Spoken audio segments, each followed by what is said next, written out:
Hello, good morning students.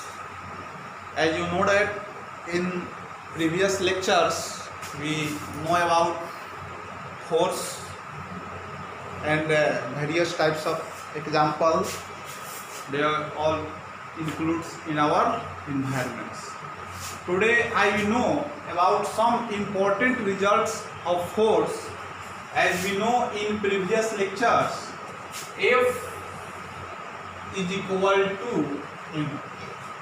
जैसा कि मैंने पिछले लेक्चर में आप लोगों से बताया था कि F is equal to M है और इसी वैल्यू से हम लोग निकाले थे 1 न्यूटन फोर्स का वैल्यू कितना। इसका मतलब ये है हम इसको चाहे तो लिख सकते हैं F directly proportional to M. इसका मतलब है force is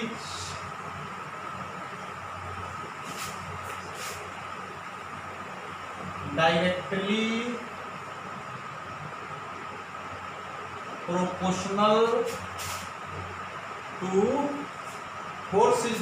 proportional to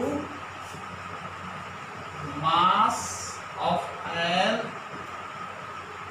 object. इसका मतलब ये है कि अगर किसी ऑब्जेक्ट के मास को अगर बढ़ाते हैं तो उस पे फोर्स के भी वैल्यू को हमको बढ़ाना पड़ेगा। जस्ट एक एग्जांपल्स के माध्यम से हम लोग समझने की कोशिश करेंगे। अगर कोई बॉक्स है जिसका मास सपोज कीजिए 20 kg, क्लियर। अगर हम इस ऑब्जेक्ट पे अगर फोर्स अगर हम 10 न्यूटन का अगर हम अप्लाइड करते हैं तो ये ऑब्जेक्ट मूव कर जाता है। तो ऑब्जेक्ट आगे की तरफ मूव करता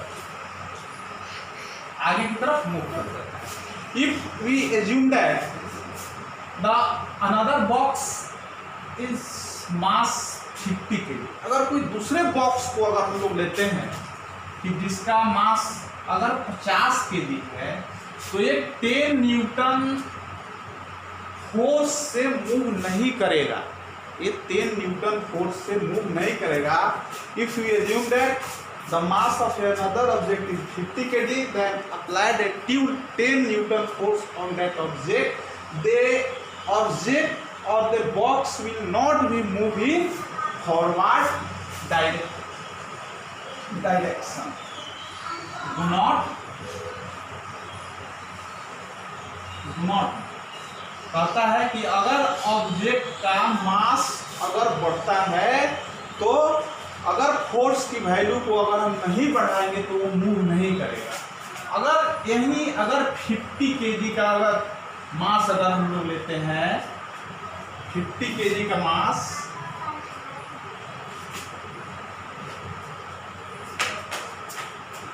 अगर यहाँ पे फोर्स के वैल्यू को अगर हम लोग बढ़ाते हैं, फोर्स की वैल्यू को अगर सपोज कीजिए कि हमने 20 न्यूटन कर दिया, अगर ये ऑब्जेक्ट एक्सटेंड कर गया, अगर ये ऑब्जेक्ट आगे की तरफ बढ़ गया, दे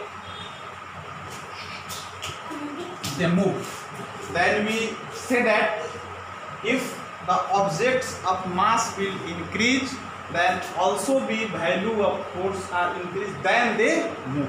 यानी हमने यहाँ पे देखा कि अगर ऑब्जेक्ट का मास अगर बढ़ता है देन तो हम कह सकते हैं कि अगर हमने यहाँ पे देखा कि किसी बॉक्स का मास हमने 20 kg लिया है, अगर उस पर 10 न्यूटन का अगर फोर्स अगर हम अप्लाइड करते हैं तो आगे की तरफ मूव कर जाता है। अगर ऑब्जेक्ट या बॉक्स का मास अगर हम लोग 50 kg लेते हैं, अगर 10 न्यूटन के फोर्स को अगर सिर्फ वही फोर्स अगर हम लोग अप्लाइड करते हैं तो यहाँ पे मास बढ़ गया है, मास यहाँ पे बढ़ गया है, लेकिन हमने फोर्स को वैल्यू को उतना ही रखा है। तो इस पीरियड्स में हम लोग देखते हैं कि ऑब्जेक्ट मूव नहीं कर रहा है। इसका मतलब ये है कि हमको यहाँ फोर्स के वैल्यू को बढ़ाना होगा। जैसे कि एग्जांपल्स हम लोग अपने इन्वायरमेंट में बहुत सारे एग्जांपल्स को देख पाते हैं। जैसे अगर सपोज कीजिए कि हम अपने आप को एक एग्जांपल लेते हैं, अगर कोई 40 kg का अगर बोरी होती है, 40 kg का कोई अगर बक्सा होता है, तो इजी वे में आदमी उसको हैंडल कर लेता है, इजी वे में उसको आदमी ऊपर की तरफ रख लेता है या माथे पे रख देता है। अगर वहीं अगर मास अगर बढ़ करके अगर वो 1 क्विंटल अगर हो जाए, एक बड़ी सी बोरी हो जाए, उसके मास को बढ़ा दिया जाए, तब उसको उठाने का प्रयास हम लोग करते हैं, लेकिन फिर भी हम उसको उठा नहीं पाते हैं। क्यों नहीं उठा पाते हैं? क्योंकि उस ऑब्जेक्ट का मास बढ़ गया है, ऑब्जेक्ट का मास बढ़ गया है। अगर वहीं अगर 2 आदमी मिल करके अगर उस बोरी को उठाए या 3 आदमी मिल करके अगर उस बोरी को उठाता है, तो हम लोग देखते हैं कि वो हेवी लोडेड जो बॉक्स है या बोरी है वो ऊपर की तरफ उठना शुरू कर देती है और वो फाइनली उठ भी जाता है। तो हम लोग ये कह सकते हैं कि अगर मास अगर बढ़ता है किसी वस्तु का, तो हमको फोर्स को भी बढ़ाना पड़ेगा, फोर्स भी बढ़ेगा, तब हमारे फोर्स के इफेक्ट को हम लोग देख पाएंगे। तो यही इसका मतलब है कि force is directly proportional to a, means a कि अगर किसी वस्तु के मास को बढ़ाया जाता है तो फोर्स को भी वैल्यू को बढ़ाना पड़ेगा। The value of mass is directly proportional to force या force is directly proportional to mass. Other important notice, अगर इस वैल्यू को अगर F is directly proportional to acceleration, F is directly proportional to acceleration भी इसका मतलब होता है। यहाँ पे हम लोग देखें कि F is directly proportional to m। Second case में हम लोग देख रहे हैं कि F is directly proportional to acceleration। Means ये हुआ कि अगर फोर्स का वैल्यू आप अगर बढ़ाते हैं तो एक्सीलरेशन भी आपका बढ़ता है। जैसे ये अगर कोई ऑब्जेक्ट, जैसे हम लोग साइकिल चलाते हैं तो एक्सीलरेशन का डिफिनेशन होता है। एक्सीलरेशन का डिफिनेशन हम थोड़ा शॉर्ट में आप लोग देना चाहें, आपको एक दिन पढ़ना नहीं है एक्सीलरेशन के बारे में। The rate of change of velocity of N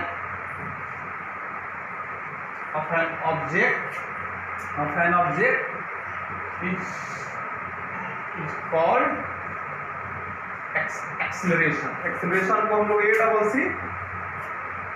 ऐसे लिखते हैं, यानी हम लोग ऐसे भी लिखते हैं A is equal to V minus U by T, ऐसे भी हम लोग इसको कहते हैं। यानी the rate of change of velocity is known as acceleration. यानी फाइनल वेलोसिटी या माइनस इनिशियल वेलोसिटी में अगर हम लोग टाइम से डिवाइड देते हैं तो हमको एक्सेलरेशन का वैल्यू देता है। तो कहता है कि force is directly proportional to acceleration, यानी किसी ऑब्जेक्ट पे आप अगर फोर्स का वैल्यू जितना बढ़ाएंगे, जितनी फोर्स को वैल्यू को आप ज़्यादा करेंगे, वो ऑब्जेक्ट उतनी ही तेज़ी से वो एक्सेलरेट करेगा। एक्सेलरेशन से ही हमारा बना हुआ है गाड़ी में जो हम लोग एक्सेलेटर का प्रयोग करते हैं। एक्सेलेटर जैसे कोई नहीं कहता है कि चलो एक्सेलेटर तनी और दबाओ, एक्सेलेटर और दबाओ। तो जैसे हम लोग एक्सेलरेटर को दबाने का कोशिश करते हैं, एक्सेलरेटर मतलब एक्सेलरेशन को बढ़ाना, तो एक्सेलरेशन अगर गाड़ी को बढ़ाना है तो हम लोग एक्सेलरेटर को दबाते हैं, जैसे बाइक हो, कार हो, यानी 4 व्हीलर कोई भी हो। तो यहाँ एक्सेलरेशन है कि आप जितना फोर्स लगाएंगे तो उसमें एक्सेलरेशन उतना ही उस ऑब्जेक्ट में ज़्यादा होगा। यानी force F is directly proportional to A, यानी आप अगर फोर्स को बढ़ाते हैं तो हमारा एक्सेलरेशन का भी वैल्यू बढ़ेगा। Force is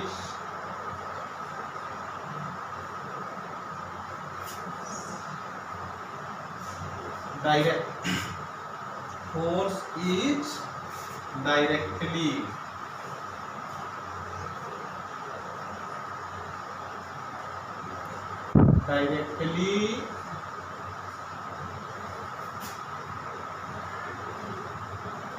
proportional to acceleration। Acceleration का भी डायरेक्टली प्रोपोर्शनल होता है। यानी एक्सीलरेशन फोर्स आप बढ़ाएंगे, जितना फोर्स बढ़ाएंगे हमारी गाड़ी हो कोई ऑब्जेक्ट हो तो उसमें उतना ही तेजी से वह आगे की तरफ मूव करना शुरू करेगा। ये भी इसका मतलब होता है। फिर नेक्स्ट हम लोग आगे की तरफ बढ़ते हैं। अगर एक्सीलरेशन का वैल्यू अगर इस फार्मूला से निकालते हैं, अगर एक्सीलरेशन का वैल्यू अगर सबसे पहले जरा हम देखते हैं एम का वैल्यू निकाल करके। एम का वैल्यू अगर हम लोग निकालते हैं तो F/a होता है, यानी फोर्स बटा एक्सीलरेशन हम लोग निकाल सकते हैं। तो ये कहता है कि इसको हम लोग चाहें तो ऐसे लिख सकते हैं 1/a into F, 1/a into लिख सकते हैं, कोई डाउट? क्योंकि अगर इसको हम लोग मल्टीप्लीकेशन करते हैं F से 1 में तो फिर हमारा F/a आ जाता है। इसका मतलब होता है कि m is inversely proportional to a। इसको हम लोग कहते हैं कि mass of an object is inversely proportional to a। जैसे इनवर्सली प्रोपोर्शनल का मतलब होता है अपोजिट। जैसे कि यहाँ पे हमने देखा, अब आप कहेंगे सर सिंबल तो यहाँ पे सेम है, सिंबल तो यहाँ पे सेम है, जो हमने यहाँ सिंबल लिखा है वही सिंबल हमारा यहाँ भी है। तो इसको हम लोग इनवर्सली कैसे कहेंगे और इसको डायरेक्टली कैसे कहेंगे? इनवर्सली पढ़ने का मतलब यह है कि जब अगर इसके न्यूमरेटर में अगर 1 आ जाए और दूसरी वैल्यू जैसे एक्सीलरेशन है अगर हमारा डिनोमिनेटर में आ जाता है तो हम लोग इसको इनवर्सली पढ़ते हैं। अगर इसके डिनोमिनेटर में 1 है तो हमारा डायरेक्टली पढ़ेगा। क्लियर? तो इनवर्सली का मतलब होता है हमारा उल्टा, यानी एक वैल्यू बढ़ेगा तो दूसरी वैल्यू घटेगी। अगर यहाँ पे कह रहा है कि m is inversely proportional to a, यानी किसी वस्तु के मास को अगर बढ़ाना आप अगर बढ़ाते हैं तो उस वैल्यू का एक्सीलरेशन, उस ऑब्जेक्ट का एक्सीलरेशन घटेगा। जैसे एज्यूम कीजिए कि जैसे हम लोग एग्जांपल ले सकते हैं कि अगर कोई ऑब्जेक्ट अगर 10 kg का है या 20 kg का है तो हम लोग अगर उस पर फोर्स लगाते हैं तो वो इजी वे में मूव कर जाता है, इजी वे में वो मूव कर जाता है। अगर वहीं अगर उसके मास को अगर बढ़ा दिया जाए तो वह इजी वे में मूव नहीं कर जाता है, वो स्लो धीरे धीरे मूव करता है। अगर जैसे सपोज कीजिए कि कोई हल्की वस्तु है, जैसे बोर्ड है हल्की, तो हम लोग इसको इजी वे में ऐसे हम लोग खींच सकते हैं। अगर यही इसका लोड बढ़ा दिया जाए तो हम लोग खींचेंगे और धीरे धीरे धीरे धीरे या आगे या पीछे उसको हम लोग कर सकते हैं। यानी अगर मास अगर उसका बढ़ जाए तो उसका एक्सीलरेशन घटना उसका शुरू हो जाएगा। ये इसका मतलब हमारा इनवर्सली प्रोपोर्शनल का मतलब होता है। आइए इसका यहाँ देखिए, सेम ऐसे इसके हमारा न्यूमरेटर में 1 है लेकिन यहाँ पे इसके डिनोमिनेटर में 1 है, तो हम लोग जब इसके डिनोमिनेटर में 1 आ गया तो हम लोग इसको पढ़ेंगे डायरेक्टली प्रोपोर्शनल, जो कि हमने पीछे चर्चा किया है कि m is directly proportional to f, कि अगर हम फोर्स को बढ़ाते हैं तो हमारा मास अगर बढ़ेगा तो दोनों एक रेशियो में बढ़ेगा तो कोई प्रभावित नहीं करेगा, वो कांस्टेंट रहेगा। यानी फोर्स आप अगर बढ़ाते हैं तो मास भी अगर बढ़ता है तो दोनों हमारा एक रेशियो से ऑब्जेक्ट कोई मूव कर सकता है। ये इसका वैल्यू। नेक्स्ट अगर हम लोग देखते हैं, अगर हम लोग यहाँ हम लोग m का वैल्यू निकाल के देखें, a का वैल्यू निकाल करके जरा देखिए कि a इज इक्वल टू इस फार्मूला से क्या आता है, f is equal to a में a का वैल्यू अगर हम लोग निकालते हैं तो F/m आता है। तो इसी को हम लोग चाहे तो लिख सकते हैं डायरेक्टली प्रोपोर्शनल गुना 1/m लिख सकते हैं, जो कि अभी हम लोगों ने पीछे यहाँ पे पढ़ा है कि m is acceleration is inversely proportional to mass होता है और एक्सेलरेशन जो होता है सो डायरेक्टली प्रोपोर्शनल हमारा फोर्स का होता है, जो कि हमने पीछे यहाँ भी हमने इसके जिक्र को किया हुआ है कि अगर आप एक्सेलरेशन तभी बढ़ेगा जब हमारे फोर्स को बढ़ाना पड़ेगा और आप अगर मास को आप अगर बढ़ाते हैं तो एक्सीलरेशन का वैल्यू हमारा घटेगा। यानी आप अगर मास को बढ़ाते हैं तो एक्सीलरेशन का वैल्यू घटना शुरू होगा, और आप अगर एक्सीलरेशन को घटाते हैं, एक्सीलरेशन तब घटेगा जब मास हम लोग बढ़ना शुरू करेगा। ऐसे वैल्यू को हम लोग कहते हैं कि इन्वर्सली प्रोपोर्शनल है। अब बहुत सारे बच्चों को वन में एक क्वेश्चन एक राइज होता है कि ए वैल्यू जो हमारा है F = ma, ये वैल्यू आता कैसे है, इस वैल्यू को हम लोग लिखते कैसे, जबकि मुख्य रूप से आपका F = ma, इसको हम लोग एक्सप्रेशन ऑफ फोर्स के नाम से जानते हैं, यानी फोर्स का फार्मूला होता है, जो कि आपको मुख्य रूप से 9th क्लास में इसका डेरिवेशन पढ़ना है कि वैल्यू कहाँ से आता है। ठीक है, तो इसको क्लियर करें।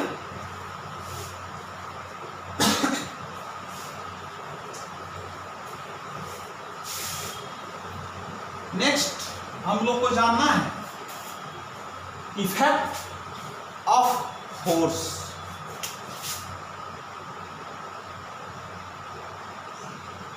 इफेक्ट्स ऑफ फोर्स, जैसे कि in previous classes we discuss about them कि force can not be seen by any person but we can only observe और फील देयर इफेक्ट्स। यानी पिछली क्लास में मैंने बताया था आप लोग को कि फोर्स को हम लोग नहीं देख सकते हैं, never can be seen by me और एनीबडी। यानी फोर्स को हम लोग नहीं देख सकते, केवल फोर्स के प्रभाव को देखा जाता है। कोई ये कहे कि आपने फोर्स को देखा है, तो हम लोग तो कहते हैं हाँ हमने देखा है, किसी वस्तु को किसी ने लिफ्ट किया, उसको हैंगिंग किया, एक जगह से दूसरे जगह उठा करके रख दिया, साइकिल को धक्का कर दिया, मूव कर दिया, बाइक को धक्का दे दिया आगे की तरफ मूव करके, तो हमने कह दिया कि हाँ हमने फोर्स लगा दिया, हमने फोर्स लगा दिया कि ऑब्जेक्ट जस्ट आगे की तरफ मूव करे।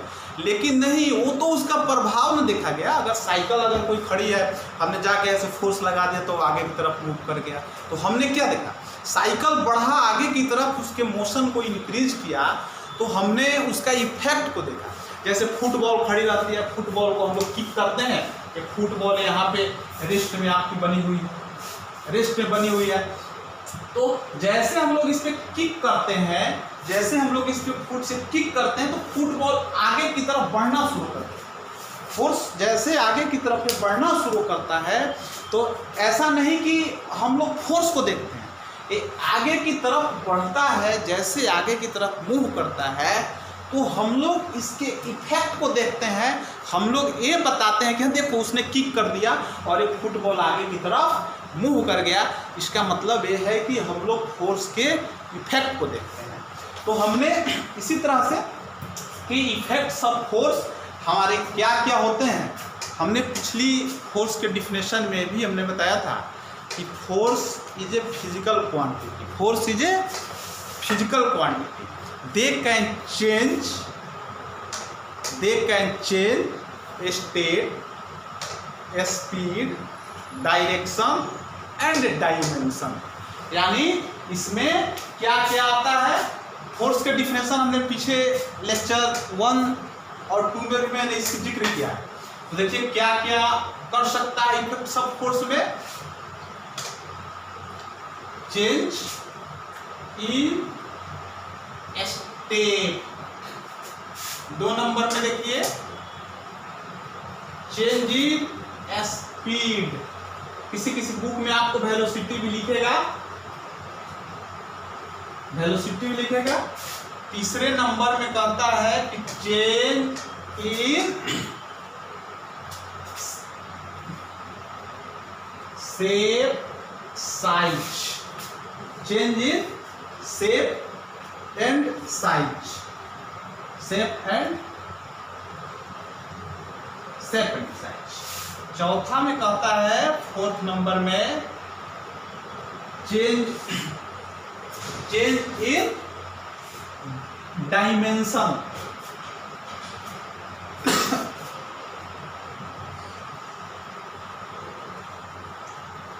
Change in state, change in speed, velocity, change in shape and size, change in dimension. Dimension और शेप एंड साइज हमारा एक ही साथ रहता है। और इस तरह से हम लोग फिफ्थ बोले, या इसको अगर हम लोग डायमेंशन अगर इसको कहें तभी भी कोई गलत बात नहीं होगी, यानी डायमेंशन हम लोग ब्रैकेट में कर सकते हैं। डायमेंशन का ही दूसरा नाम है उसके आकृति में परिवर्तन कर देना। अगर फोर्थ में अगर हम लोग इसको सॉल्व करने का कोशिश हम कर रहे हैं, अगर फोर्थ में अगर हम लोग अगर इसको देखते हैं कि स्ट्रेट हो गया, स्पीड हो गया, शेप हो गया, change in direction, change in direction मुख्य रूप से हमारे फोर्स जो है सो किसी भी ऑब्जेक्ट के 4 स्टेट यानी फोर्थ इफेक्ट को बताता है। फोर्स इफेक्ट जैसे किसी ऑब्जेक्ट, स्टेट मतलब क्या, दिल्ली, पटना नहीं, स्टेट मतलब उसकी अवस्था, मतलब उसकी पोजीशन, यानी स्टेट ऑफ रेस्ट और स्टेट ऑफ मोशन। कोई ऑब्जेक्ट अगर स्थिर बनी हुई है जस्ट लाइक मी, तो उसको हम लोग कहते हैं कि स्टेट ऑफ रेस्ट में बना हुआ है। अगर कोई ऑब्जेक्ट अगर ऐसे मोशन की तरफ, जैसे हम ऐसे मोशन में है, तो इसको हम लोग कहते हैं स्टेट ऑफ मोशन।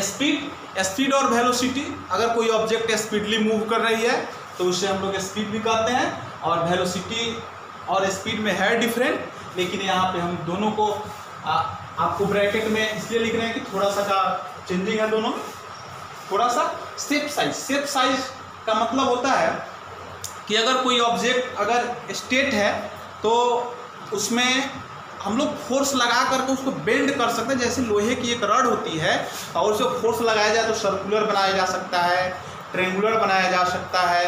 अगर जैसे सपोज कीजिए कि हमारा स्टेट कोई रड है, अगर इस पर फोर्स लगा करके हम लोग ऐसे बना सकते हैं, फोर्स लगा करके हम लोग ऐसे कर सकते हैं, शेप इसका चेंज हो जाता है। ठीक है, तो जैसे हम लोग चपाती, घर में जो रोटी बनता है उसको हम लोग देखते हैं कि गोला गोला आटा को उसको बना करके पहले गोल किया जाता है और फिर उसको जो एक लकड़ी की एक बनी होती है उसे दबा दबा करके पूरी चौड़ा बनाया जाता है। इसको हम लोग बोलते हैं शेप एंड साइज, या उसी को हम लोग डायमेंशन बोलते हैं। एक होता है डायरेक्शन का मतलब होता है कि अगर किसी ऑब्जेक्ट पे अगर हम लोग फोर्स लगाते हैं तो उस ऑब्जेक्ट के डायरेक्शन को भी हम लोग बदल सकते हैं। जैसे एग्जाम्पल देख लीजिए किसका, मुख्य रूप से जैसे क्रिकेट में हम लोग देखते हैं बैट्समैन को, बैट्समैन एक एंड पे खड़ा रहता है और बॉलर दूसरे एंड से ऐसे बॉलिंग करता है, उसको बॉलिंग करता है। जैसे बॉल उसके पास जाता है तो उसको अपोजिट डायरेक्शन में उसको हिट करता है। अपोजिट डायरेक्शन मतलब उसके डायरेक्शन को बदल देता है। और दूसरे इसका एग्जाम्पल देखिए, अगर फुटबॉल को कोई प्लेयर इस डायरेक्शन से मारता है तो फुटबॉल इधर की तरफ जाता है और दूसरा प्लेयर जस्ट इसको किक करता है तो इसका डायरेक्शन इधर हो जाता है। यानी फुटबॉल जा रहा था ऐसे, कोई अदर प्लेयर इसको किक किया, इधर की तरफ बेंड करके इधर की तरफ मुड़ के। तो ऐसे ये सभी जो हमारे इफेक्ट जो दिखाई देते हैं ये हमारे फोर्स के इफेक्ट होते हैं। तो मुख्य रूप से हम लोग ये कह सकते हैं, और finally we conclude that the effects of force are four. They change in state, they change in speed और velocity, they change in shape and size और dimension, they change in direction of an object. यानी force लगा करके किसी object में क्या क्या हम लोग चेंजिंग ला सकते हैं, उसके स्टेट में चेंजिंग ला सकते हैं, उसके स्पीड में चेंजिंग ला सकते हैं, उसके शेप साइज में चेंजिंग ला सकते हैं या डायमेंशन कर सकते हैं, और उसके डायरेक्शन में हम लोग चेंज ला सकते हैं। और इसको हम लोग नेक्स्ट यानी कल के क्लास में हम लोग पढ़ेंगे, इसके बारे में कुछ आप लोग को दिखाएंगे, इसका मुख्य रूप से और सारा कुछ इसका एग्जाम्पल क्या है। ये लेक्चर नंबर 7 है, हम लोग कल लेक्चर 8 में पढ़ेंगे। अगर किसी तरह का कोई प्रॉब्लम अगर होता है तो मोबाइल नंबर पे कांटेक्ट करेंगे। तब तक के लिए गुड बाय।